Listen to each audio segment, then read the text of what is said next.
जनमानस के मन में संसार के विषयों के संबंध में तमाम तरह के विचार और संकल्प उठा करते हैं, परंतु आध्यात्मिक विचारों को ग्रहण करने के लिए ये मन जल्दी तैयार नहीं होता है। इसका मुख्य कारण ये है कि हमारा मन जो सांसारिक विकारों से पहले से भरा हुआ है, तो इसे शुद्ध करना उतना आसान भी नहीं है।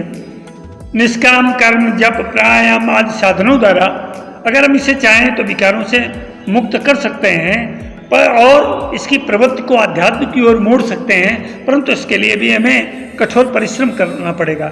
ये हमारा मन एक शीशे के समान है, एक दर्पण के समान है। यदि दर्पण गंदा होगा तो हमारा मुंह साफ नहीं दिखाई पड़ेगा, जैसा दर्पण होगा हमारा मुंह वैसा ही दिखाई पड़ेगा, हमारा चेहरा, हमारा शरीर वैसा ही दिखाई पड़ेगा। हम मलिन होगा तो हम मलिन उसमें दिखाई पड़ेंगे। इसलिए सबसे पहली आवश्यकता यह है कि हम आध्यात्मिक प्रयासों के द्वारा पहले अपने मन को, दर्पण को ठीक करें, और जब मन का दर्पण ठीक हो जाएगा तो मैं शास्त्रों के अध्ययन में, ज्ञानियों के सत्संग में, ध्यान के अभ्यास में, आध्यात्म की प्राप्ति में, लोगों के उपकार में और अच्छे कर्मों के प्रति जागरूक रहने में हमारा मन उद्यत होता रहेगा, सदैव सकारात्मक बना रहेगा। इसके अंदर नकारात्मक ऊर्जा का अभाव होता चला जाएगा। तो यहाँ सबसे बड़ी बात एक ये है कि ये जो सब चीज़ें हैं ये संभव कैसे होंगी। जैसे हम कोई भी तीर्थ यात्रा करते हैं तो तीर्थ यात्रा करने से हमारे मन की तो थोड़ा शुद्ध होता ही है। वहाँ पर जाकर के संत महात्माओं या महापुरुषों के द्वारा दिए हुए प्रवचन, उनके द्वारा बताई गई बातें हमारा मार्गदर्शन करती हैं। अगर हम कोई जप करते हैं तो उससे भी हमारा मार्गदर्शन होता है। निश्चय ही ऐसे शुद्ध हुए मन से हमारे आनंद परिपूर्ण रूप से मिलता है। हमारी आंखें केवल देख सकती हैं, कान केवल सुन सकते हैं और जीभ केवल स्वाद ले सकती है। त्वचा हमारी स्पर्श कर सकती है और नाक केवल सूंघ सकती है, परंतु मन देख भी सकता है, सुन भी सकता है, स्वाद भी ले सकता है, स्पर्श भी कर सकता है और सूंघ भी सकता है। ये सब इंद्रियों की शक्तियाँ मन में निहित हैं। मन के द्वारा ही इनका अतार का तार, बेतार का तार जुड़ा हुआ है। ये हमारी जो मन है ये इंद्रियों का एक समूह है। मन में खाने की साधना से जिह्वा, दांत और उदर की साधना होती है। यदि मन को वश में कर लिया जाए तो इंद्रियां वश में हो जाती हैं। जो इंद्रियों को वश में करता है वह मन को पहले ही वश में कर लेता है। पंच महाभूतों के प्रभाव से उत्पन्न ये पांच इंद्रियों को आपस में बड़ा घनिष्ठ संबंध है।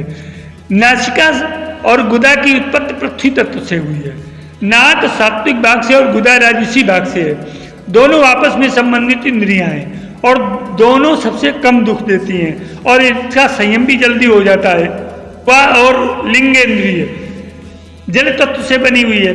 पहली सात्विक भाग से, जीवा सात्विक भाग से बनी हुई है और जो लिंगेंद्रिय है ये राजसी भाग से बनी हुई है। इनका आपस में संबंध है। भोजन से जन्नेन्द्रिय को शक्ति मिलती है।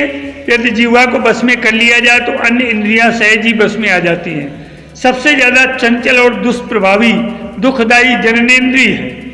उससे कम जीवा है, उससे कम हमारी वाणी है, वाक इंद्रिय है, फिर कान है और इसके बाद आंख का नंबर आता है। आंखें तथा पैर अग्नि तत्व से बने हैं। आंखें सात्विक भाग से और पैर राजसिक भाग से होते हैं। आंखें देखना पसंद करती हैं और पैर वहां पर उसको ले जा करके प्रस्तुत करना पसंद करते हैं। त्वचा और हाथ वायु तत्व से बने हुए हैं। वाक इंद्रिय और कान दोनों आकाश तत्व से बने हुए हैं। जिस प्रकार समुद्र नदियों से भरा रहता है और बिना नदियों के समुद्र की कोई स्थिति नहीं है, इसी तरह से ये हमारा मन इंद्रियों द्वारा पूर्ण होता है। अगर इंद्रियां न हो तो मन का अस्तित्व नहीं रह जाएगा। आंख, कान, जीवा यह तीनों इंद्रियां मन को बहिर्मुख कर देती हैं, मनुष्य को सांसारिक विषयों में फंसा देती हैं। इसलिए किसी भी आध्यात्मिक साधना में इन तीनों इंद्रियों को बस में करके ही मन को अंतर्मुखी बनाया जा सकता है। मन की शांति के लिए सम और दम आवश्यक है। इंद्रियां यदि प्रबल हो तो अच्छे अच्छे साधकों के मन भी चलायमान हो सकते हैं। सब इंद्रियों को भड़काने वाला मन ही है और इंद्रियों और मन के द्वारा माया भी अपना मोहजाल फैलाती। इसलिए साधक को सदैव सचेष्ट रहना चाहिए।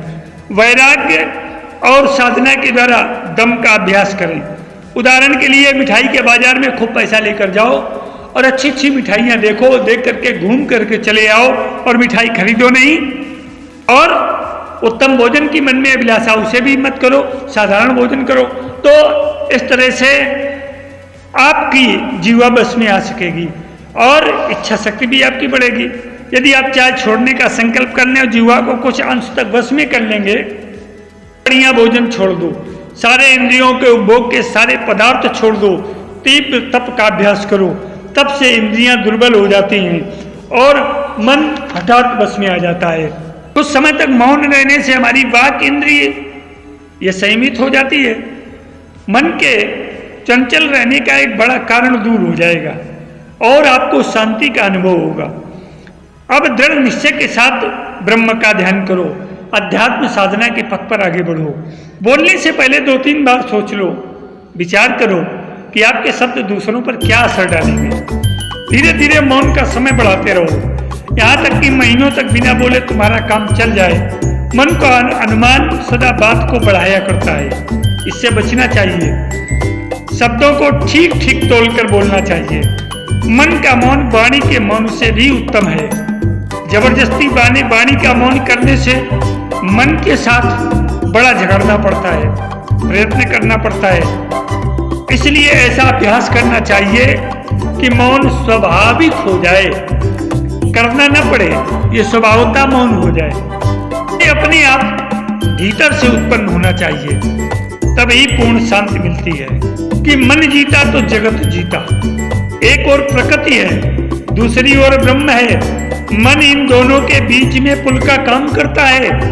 पुल पार करके आप ब्रह्म को प्राप्त कर सकते हैं। इच्छाओं, संकल्पों और अहंकार के नाश का तात्पर्य मन को पूर्णता वशीभूत कर लेने से ही है। एक प्रसिद्ध कहावत है, किले में से निकलते सिपाहियों को एक एक करके मार दो तो आप किले पर कब्जा कर लेंगे। ऐसे ही ज्यों ज्यों विचार उठते जाएं, एक एक करके उनका समन करते जाइए, उनका नाश करते जाइए। फिर को मन का भी नाश अपने आप हो जाएगा।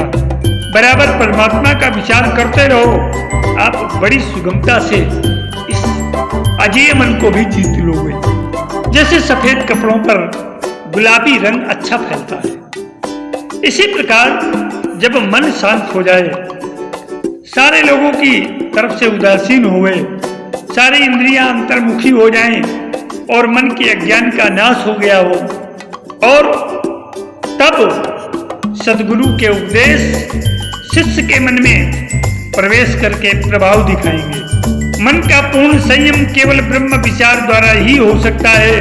दूसरे साधन तो सहायक हैं। इस भौतिक संसार का कोई भी साधन इस मन को बस में नहीं कर सकता है, क्योंकि इसका वेग इतना प्रचंड है, इतना वेगवान है कि इस भौतिक संसार की कोई भी वस्तु, पदार्थ, स्थिति इसको रोकने में अक्षम है। यदि मन बस में रहे तो इसमें कुछ भी भेद नहीं होता कि आप महल में रहें या पहाड़ की गुफा में रहें। मन का संयम होने से शरीर का भी संयम हो जाता है। शरीर तो मन की छाया है। मनोनिरोध में कोई वृत्ति या विचार नहीं रहता, परंतु शून्य प्रवृत्ति बनी रहती है। संस्कारों का नाश नहीं होता है। जिसने मन को जीत लिया वही सच्चा विजेता और महाराजा है।